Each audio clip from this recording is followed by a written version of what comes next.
오늘은 정철의 관동별곡 본사중에서도 앞부분 금강산을 유람하는 부분이 되겠습니다. 여정은 만폭동, 금강대, 진월대, 개심대, 활용소, 불정대까지 가겠네요. 자, 그럼 볼까요? 관동별곡은 송강 정철이 45세 때, 45이군요.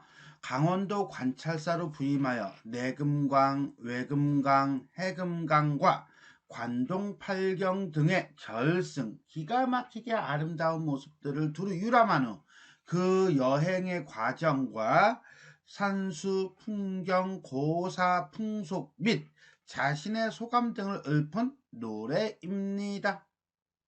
주로 이제 가사잖아요. 이 작품은 가사는요 99.9%가 그냥 3, 4조 4음보라고 생각하시면 돼요. 자, 이 작품이 특이한 것은 바로 순수한 우리말이 매우 많다는 거. 그 다음에 한문이 있다 하더라도 되게 우리말화 한 것들이다 라고 하는 점, 요거 챙겨놓고 들어가도록 하겠습니다. 전체적인 분위기가 웅장하고 명쾌하며 화려체의 문장과 조화를 이루고 있으며 전체적으로 생략과 대유, 비약적인 전개, 역동적인 움직임이라고 하는 것이 잘 드러나면서 박진감 있는 경치 묘사가 특징이라고 할 수 있겠습니다. 영등이 무시하고 시절이 3월인제 영중이라고 하는 것은 가명중, 가명. 즉 한마디로 관찰사가 다스리는 관할 지역 정도로 보시면 돼요. 무사하다는 것은 아무리 어떠한 일이 없다, 별일이 없다. 시절은 몇 월이야? 3월이네. 3월이야. 꽃 피고 할 때겠네. 이때 3월은 양력 3월이 아니라 음력 3월이에요. 어쨌거나 간에 결국 나는 정치를 잘하고 있다, 못하고 있다. 잘하고 있다라고 하는 일종의 자부심 내지는 자화자찬이 나타나고 있다. 자, 그러면 3월이면 뭐가 피겠니? 그렇지, 꽃이 피겠지. 꽃이 피니까 뭐야? 화야. 화천이네. 화천이라고? 천. 무슨 천? 내 천. 그러니까 뭐가 되는 거야? 신의 길이네. 가만 원숭이 똥꾸녕은 빨개, 빨감은 사과, 사과는 맛있어. 이렇게 넘어가네요. 따로 체크는 하진 않았지만 요걸 가지고 우리가 뭐라고도 하느냐 그러면 연쇄법이다 라고도 합니다. 풍악으로 뻗어있다. 신의 길이 풍악으로 뻗어있답니다. 풍악이 뭔데? 그랬더니 이게 단풍풍자예요. 자, 근데 이건 풍악산을 가리키는 것으로 금강산의 가을 명칭이다. 잠깐. 그러면 금강산은 가을 명칭이 따로 있어? No. 봄, 여름, 가을, 겨울 다 있습니다. 그래서 우리는 봄의 명칭과 여름의 명칭과 가을의 명칭과 겨울의 명칭이에요. 근데 하나 궁금한 게 있어요. 뭐냐? 풍악이 가을이라며.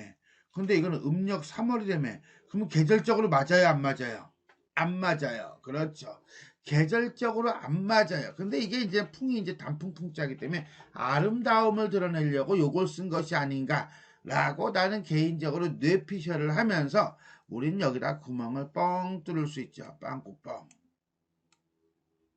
뚫고 동그라미 기억하고 맞추는 겁니다. 뭐라고? 무슨 단어가 들어갈까요? 이런 거 안 해.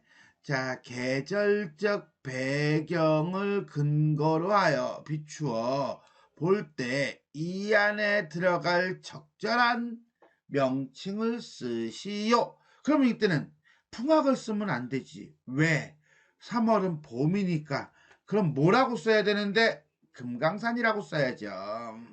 봄에는 금강산, 여름에는 복례산, 가을에는 풍악산, 겨울에는 개골산. 자, 그런데 특이하게도 눈이 덮였을 땐 썰봉산이라고도 합니다. 독특하죠. 그만큼 금강산은 여러 개의 모습을 보여주는 산이다 라고 보시면 되겠고 그만큼 아름답다 라고 보시면 될 거예요. 행장을 다 떨티고, 행장이라고 하는 것은 여행 장비 정도로 보시면 됩니다. 간편히 하고 너무 이것저것 싸지 말고 석경을 돌로 된 길에 막대를 짚어가며 백천동을 곁에 두니까 뭐야? 지나서 어디로 갔어? 만폭동으로 들어갔어. 만폭동 여기가 이제는 두 번째 이제 여정이 되겠네요. 자, 이 만폭동에는 뭐가 있어? 폭포가 있어. 1만 만자는요, 만개라고 하는 딱 구체적인 수치라기보다는 대단히 거대하게 많은 큰 이런 의미를 가지고 있으면 돼요. 그래서 만폭동, 그럼 엄청나게 큰 폭포가 있는 동네로 들어갔더니 그 폭포가 어떻게 생겼어? 은 같은 무지개와 옥 같은 용의 꼬리를 가지고 있대요. 은 같은 무지개, 옥 같은 뭐뭐 같은 뭐뭐처럼 마치 뭐뭐인 듯하다. 뭐야? 지규법이야. 자, 그런데 뭐야? 그게 바로 뭐처럼 생겼어? 무지개와 용의 꼬리처럼 생겼어. 뭐라고? 아하, 은유법이야. 그렇다면 이건 뭐야? 이렇게 절벽이 있어. 절벽이 있으면 절벽에 쫙 이렇게 그냥 폭포가 있는 거죠. 쫙. 폭포가 쫙 있는데 이게 마치 무지개처럼 보이는 거지. 빨주노초 파남보. 그 다음에 마치 승청하나는 용의 꼬리 같이 보인다는 얘기예요. 어쨌거나 간에 이것은 결국 비유법과 대꾸법, 그 다음에 생동감을 나타내는 표현을 통해서 폭포를 멀리서 보고 있다. 왜? 이걸 가까이서 보면 이 모양이 안 나오겠죠. 섞어 돌며 뿜는 소리, 청각적 심사인가요? 심리에 퍼져 있으니, 심리면 한 4km 정도가 될 거야. 4, 5km 밖에까지 소리가 다 들려. 야, 이건 좀 뻥이다. 어쨌거나 간에 들을 때는 우레와 같아요. 우레소리러니 엄청나게 크겠죠. 청각적 심상이야. 보니까 마치 스노우, 눈이 오든가 시각적 심상이야. 이거는 무슨 소리냐? 이 가까이 가서 보니까 여기 막 거품이 일어. 거품이 일고 그다음에 그 거품이 마치 하얀 것 눈이 막 퍼지는 것 같아. 그리고 소리가 엄청나게 커. 심리 밖에서는 소리가 조그맣게 들리기는 하겠죠. 하지만 이 우레처럼 들린다라고 하는 것은 엄청나게 가까이 가서 본 거지요. 따라서 비유적 표현이고 감각적 표현이면서 가까이서 본 경치이다.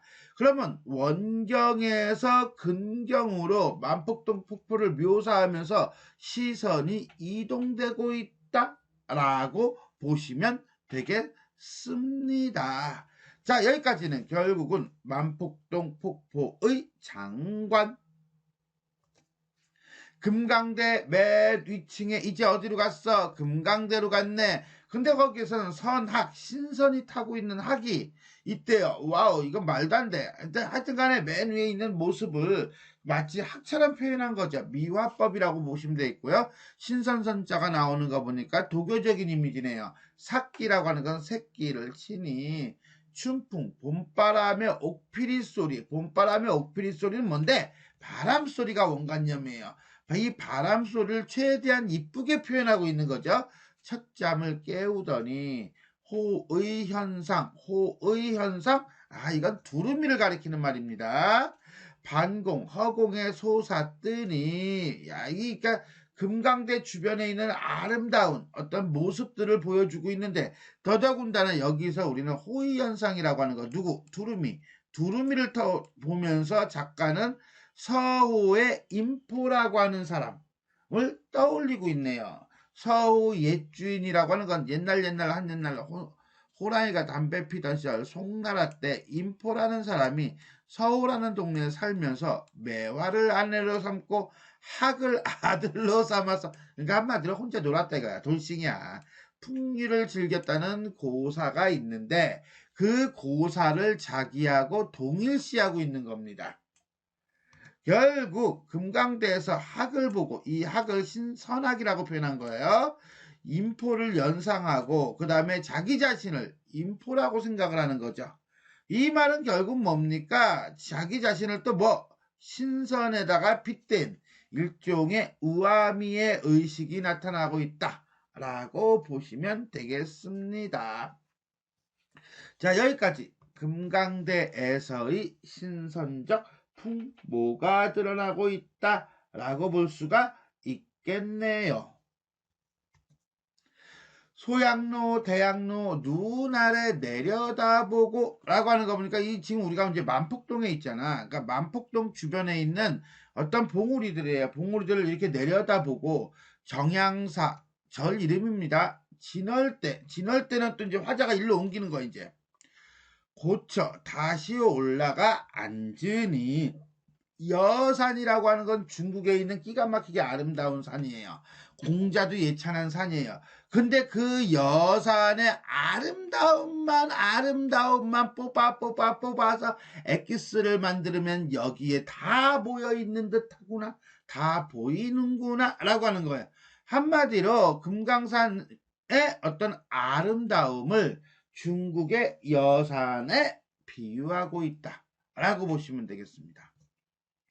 그래서 와우 감탄사 들어갔죠? 조물주가 야단스럽기도 야단스럽구나 라고 하는 건 시끄럽다는 얘기가 아니에요. 너무너무 beautiful 아름답구나 라고 하는 영탄법이라고 보시면 되겠습니다. 자, 어느 정도냐 그랬더니 날거든 뛰지 마라, 섰거든 솟지 마라 라고 하는 거 보니까 마치 이 산봉우리들이 막 날아오르는 것 같은 거야. 그러면 날려거든 뛰지를 말지. 또 뛰기까지 하는 거야. 날기도 하고 나는 것 같은 하늘을 쫙 나는 녀석도 있는 것 같고, 그 다음에 막 밑에서 뛰어가는 놈도 있는 것 같고, 그 다음에 이렇게 산이 이렇게 서 있는 것 같기도 하고, 어떤 녀석은 또 높이 솟아 있는 것 같기도 하고. 그러니까는 산새가 마치 나는 듯하고 뛰기도 하고 서 있기도 하고 솟기도 하고, 한마디로 한 가지가 아니야. 이 산봉우리가 너무 변화무쌍하고 역동적인 거죠. 대꾸법이고 화류법이에요. 연꽃을 꽂아 놓은 듯하고 배곡을 묶은 듯하구나 라고 해서, 자, 아름다운 산봉우리를 직유적 표현을 쓰고 있다라고 보시면 돼요. 동해를 박차고 오르는 듯하고 북극성이죠? 북극성을 턱을 괴듯이 이렇게 괴는 것 같구나. 근데 여기서 말하는 북극성이라는 건 임금을 상징한다고 한다면 임금을 떠받치는 거죠. 떠받치는 거니까 무엇의 모습이라고 보면 돼? 그렇죠. 충신의 모습이라고 보시면 되겠습니다. 아무튼 간에 여기는 대꾸법, 화류법, 직유법이 사용되고 있다라고 볼 수가 있겠습니다. 높을 시고 망고대 외로울사 혈망봉이, 자, 임금을 떠받치고 있는 존재가 이제는 망고대하고 혈망봉인가 봐. 근데 이게 외롭대. 뭔 소리야? 하늘을 치밀어, 여기서 말하는 하늘이라는 건 임금이죠. 치밀어 올리는 거예요. 무슨 일을 사례려고 아래려고 말씀을 드리려고 천만겁이 지나도록, 천만겁이라는 것은 롱롱타임이죠. 오랜 시간이 지나도록 지나도록 굽힐 줄 모르는구나. 어떻게 본다면 이거는 단순히 그냥 망고대하고 혈망봉을 보여주는 것이 아니라 이걸 통해서 임금에게 절개를 드러내는 관리의 어떤 굳은 의지를 보여주고 있다라고 보시면 돼요. 그래서 의인법이고 대꾸법이고 도치법이다. 우암이라고 하는 건 왜 그러냐면 자기 자신이 망고대요, 자기 자신이 혈망봉이야. 그러니까 너구나, 너 같은 이 할 때 이 너가 누구겠어요? 망고대하고 혈망봉이겠죠. 그러면 결국 뭐야? 너라고 하는 의인법을 썼는데 이건 결국 자기 자신을 나타낸다 라고 보시면 되겠습니다. 그래서 너 같은 이가 또 있겠는가? 내가 제일 잘 나가 이거죠. 자, 진월대서의 조망과 망고대, 혈망봉의 어떤 충신으로서의 기계를 보여주고 있다라고 보시면 되겠습니다. 개심대에 다시 올라가, 개심대 공간의 이동인가요? 다시 올라가 중양성을 바라보며, 금강산 봉우리예요. 12,000봉 금강산이죠. 대유법이고요. 역력히 또렷이 분명히 헤아리니 혀여하니, 혀다가 해다, 헤아리다 이런 뜻이에요. 봉마다 맺혀있고 끝마다 서린 산의 정기가 맑거든 좋지를 말던가 좋거든 막지를 말던가 라고 했는데, 이건 아까 봤던 거하고 똑같아요. 날거든 뛰지 마라, 뛰거든 솟지면, 섰거든 솟지 마라 하고 똑같습니다. 맑거든 좋지를 말든가 좋거든 막지를 말든가 라고 하는 것은 맑기도 하고 좋기도 하다는 거예요. 그런데 좋다가 뭔데? 좋아하다야? 아니야. 좋다는 맑다, 깨끗하다라는 뜻이에요. 그러니까 맑거든 깨끗하지를 말든가 깨끗하거든 막지를 말든가 라는 말은 결국 맑기도 하고 깨끗하기도 하다 무엇이 산의 정기가 대꾸법이고 연세법이에요. 저 기운, 어떤 기운, 금강산의 맑고 깨끗한 기운을 흩어내요. 흐트러트려서 뽑아내. 하나씩 하나씩 떼어내서 인재를 만들고 싶구나. 한마디로 인재를 양성하고 싶은 거죠. 인재를 양성하고 싶다는 것은 지금 내가 볼 때 인재가 있다 없다. 그렇지, 인재가 없다는 거야. 그래서 우국지정이에요. 산의 모양새가 끝이 없고 그 다음에 산의 동태도 많기도 많구나. 자, 한마디로 말해서 정적인 모습과 동적인 모습이 정신없이 살아가는구나. 천지가 삼기실 때 삼기다 그러면 생기다 태어나다 라는 뜻으로 생길 때 자연스럽게 되었겠지만 그렇지. 자, 금강산은 자연이 그냥 만들어낸 거죠.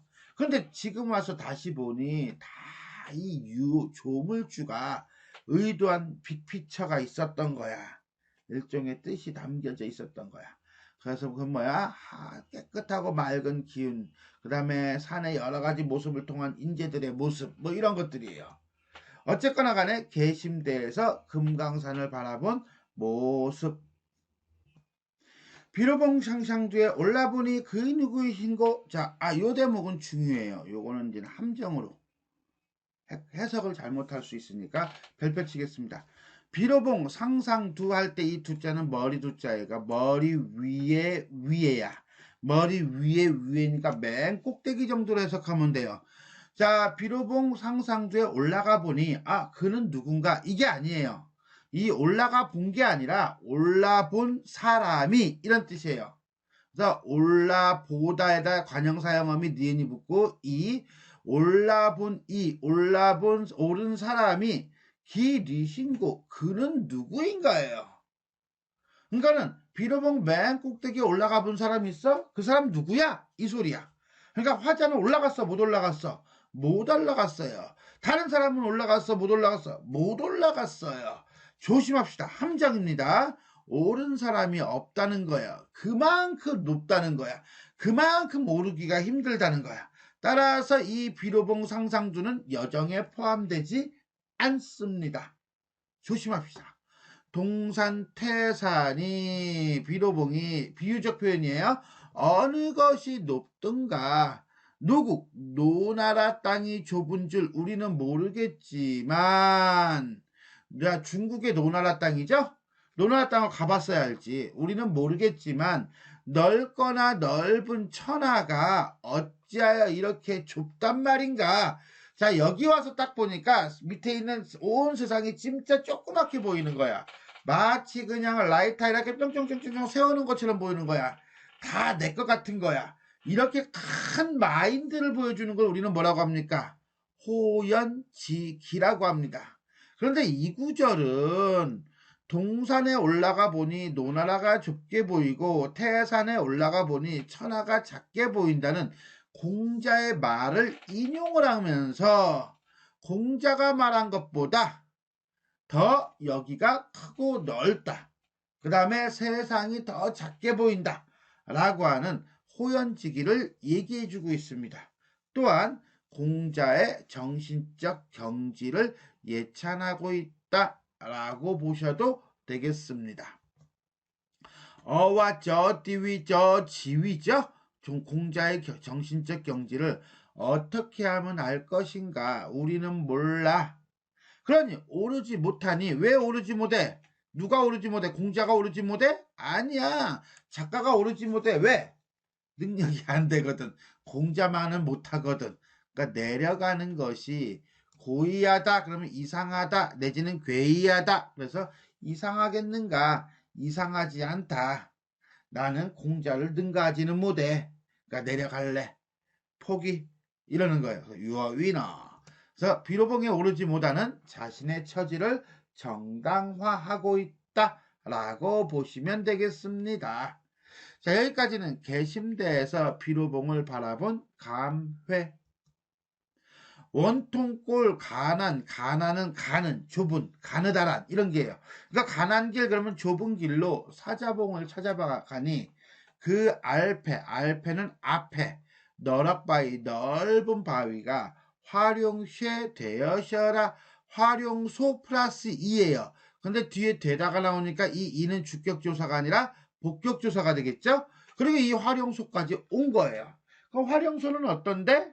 라고 보면 천년 노룡이 굽이굽이 서려 있어요. 주야에 흘러내려 창에 이었으니 풍운을 언제 얻어 삼위를 뛰내련다. 음의 이온풀을 다 살와 내어샤라. 천년 노룡이 활용소니까 연못이잖아. 연못에서 물이 막 굽이쳐 내려가는 거야. 그걸 가지고 이제는 뭐야? 자기 자신이라고 표현하고 있는 일종의 중의법이에요. 굽이굽이 서려 있어 밤낮으로 흘러내려 넓은 바다로 이어져 있으니 풍운. 자, 용은요 기본적으로 구름과 바람을 가지고 비를 내린대요. 그러니까 이 용이 풍운을 얻어요. 비를 내리기 위한 일종의 조건이에요. 그래서 사흘 동안 내리는 비 해서 일종의 선정 내지는 임금의 은총을 디련한다. 디다 그러면 지다 내지는 떨어지다예요. 그러니까 내리려느냐 이런 뜻이에요. 풍운을 언제 얻어? 비를 내리려고 하느냐? 후딱 얻어야지. 이렇게 되는 거야. 왜? 에.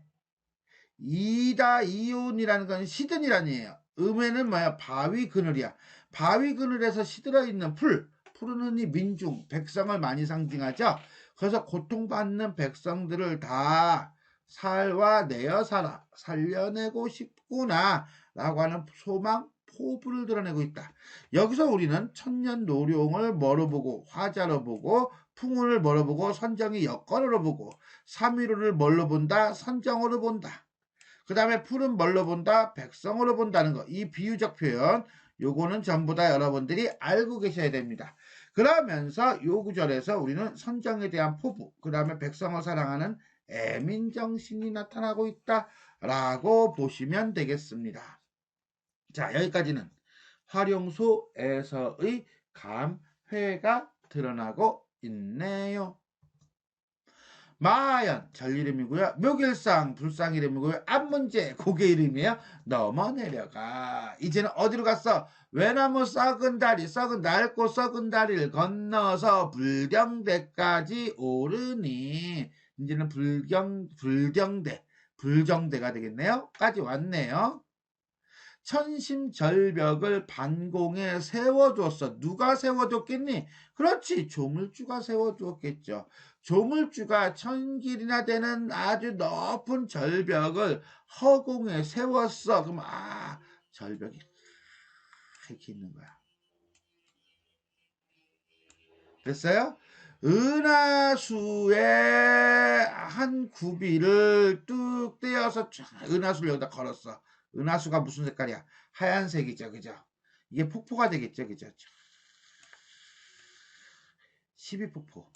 촌촌이 마디마디마다 버히다 자르다란 뜻이에요. 잘라냈어. 이거 한마디로 싹 이게 싹 그리고 난 다음에 뭐 했어? 실같이 풀어서 배같이 걸었어. 요건 요렇게 설명하는 게 조금 더 낫겠네요. 자, 다시 갑시다. 천심절벽이야. 그럼 천심절벽을 쫙 이렇게 했어요. 이게 절벽이야. 여기가 됐죠? 자, 허공에다 세워뒀어요. 그 다음에 은하수, 하늘에 푸른 하늘 은하수가 있을 거 아니야. 뚝 잘라요. 뚝 잘라요. 그래서 이걸 막 천천히 잘라서 풀같이, 실같이 막 풀어요. 풀어서 여기다 배같이 쫙 거는 거예요. 이해했죠? 그죠? 여기다 쫙 걸었어. 됐니? 여기까지? 그러니까 요 은하수 한 굽이는 이 푸른 하늘 은하수를 딱 마디 딱딱 잘라. 그래서 이걸 다 뜯어서 실같이 풀어가지고 여기다 배같이 막 걸어. 발음도 안 되네. 그랬더니 너무너무 베리매니 마치하게 아름다운 거야. 결국 요 대목은 은유법과 그죠? 직유법, 실가치 같은 경우서 활용해서 폭포의 기가 막힌 아름다움을 표현하고 있다. 즉 폭포의 모습이 은하수 마디마디를 잘라내서 실처럼 펼쳐서 배처럼 걸어놓은 것 같다고 빗대어 표현하고 있는 겁니다. 그것을 한 번 더 강조해. 아름다움을. 도경. 도경이라고 하는 건 산, 강, 물, 나무 등 자연을 그림으로 설명한 책을 우리가 도경이라고 하거든요. 근데 그걸 12굽이라고 했어요. 12굽이라고 하는 거 보니까 이게 12개야. 이게 금강산 12폭포를 가리키는구나 라는 것을 알 수가 있으면서 내가 볼 때는 12개가 아니야. 그 이상으로 더 많아 보이는구나 라고 볼 수가 있겠습니다. 이태백이 이제 있어 지금도 살아있어서 다시 말을 하게 된다면 여산, 중국에 있는 여산이 여기 도군, 도군은요, 자, 비교부사격 조사로서 뭐뭐 보다라는 뜻이에요. 그러니까 여기보다 낫다는 말을 못할 것이야. 한마디로 금강산 폭포가 여산의 폭포보다 더 아름다워 라고 하는 일종의 감탄과 자부심. 자, 불정 때 12폭포의 장관을 묘사하고 있었습니다. 자, 이렇게 해서 우리는 불정 때까지 금강산이네요. 자, 금강산의 어떤 장관이 되는 모습들을 쭉 여정을 거쳐서 살폈어요. 한번 정리해 본다면 이거죠. 처음엔 만폭동, 금강대, 진월대, 계심대, 활용소, 불정대까지 온 거예요. 그런데 말이죠. 여기까지 우리가 서사에서 여기까지였잖아요. 한양에서 출발해서. 자, 그런데 총석정 있었어? 없었어? 우리는 요 금강대, 요 금강산 찾아가자 12,000봉 볼수록 아름답고 신기하구나 라고 하는 요 금강산 안에서만 지금 논 거예요. 그래서 우리는 금강산 유람이라고 본 겁니다. 이 동해까지는 안 나간 거죠. 오케이? 자, 그럼 금강산에서 제일 먼저 뭐 봤습니까? 만폭동이죠. 만폭동 폭포를 보면서 아우 뷰티풀 했어요. 그 다음에 금강동에서는요, 선하게 삭기 치는 걸 보고 난 다음에 뭐 했어요? 서우 옛주인이 된 듯한 느낌을 갖는다라고 그랬어요. 그리고 난 다음에 진월대 가서 금강산의 장관을 보면서 망고대와 혈만복을 보면서 뭐 했어요? 너 같은 이가 또 있겠는가? 라고 얘기했죠. 계심대에서는 뭐 했습니까? 그렇지. 맑거든 좋디마나 좋거든 막디마나 저 기운 흩어내어 인거를 만들고자 하면서 저 높은 곳에 오르지 못함이 내려감이 고이할까? 라고 얘기하고 있죠. 활용소에서는요. 천년노룡이 3일을 뛰내련다. 그 다음에 음의 이온포를 다 살려내어 샤라 라고 하면서 선정을 베풀 것을 다짐을 합니다. 그리고 보니까는 이 금강산에서 보여준 유람하면서 보여준 화자의 마인드는 우국지정 내지는 애민정신과 같은 유교적 가치관에 있다라고 볼 수가 있겠네요. 자, 이러한 전개를 보여줬다면 우리가 조금 봐야 되는 건 아마 폭포죠. 만폭동 폭포와 그 다음에 아이고 힘들어 12폭포의 모습을 살펴볼 필요가 있을 것 같아요. 그래서 만폭동 은같은 무지개 옷같은 용해초리 들을 때는 우레러니 본인한 눈이로다 해서 폭포의 어떤 고결하고 순수한 모습을 은같은 무지개와 용의 꼬리로 비유하고 있으며 우레라고 하는 청각적 심상과 눈이라고 하는 시각적 심상을 통해서 폭포의 역동성을 보여주고 있다. 또 하나 자, 이 부분은 원경에 해당하고 이 부분은 근경에 해당한다면 이쪽으로 내려가면서 시선의 이동이 나타나고 있다는 것도 알아둘 필요가 있겠습니다. 12폭포 은하수 한 구비를 버여서 실같이 풀어서 배같이 걸었어. 그랬더니 도경에 있는 12개보다 더 많은 것 같아 라고 표현하고 있죠. 즉 12폭포의 모습을 은하수의 비유함과 동시에 실과 배의 모습을 통해 원경과 근경으로 묘사하고 있고요. 그 다음에 12굽이라고 표현함으로써 지금 묘사 대상이 12폭포임을 알리고 있다라고 보시면 되겠네요. 자, 이렇게 해서 우리는 정철의 관동별곡 본사 앞부분 금강산 유람편이에요. 만폭동부터 불정대까지의 과정을 살펴보았습니다. 지금까지 내용이 도움이 되셨다면 좋아요와 구독 버튼 눌러주시고요. 알람 설정 부탁드리겠습니다. 수고하셨습니다.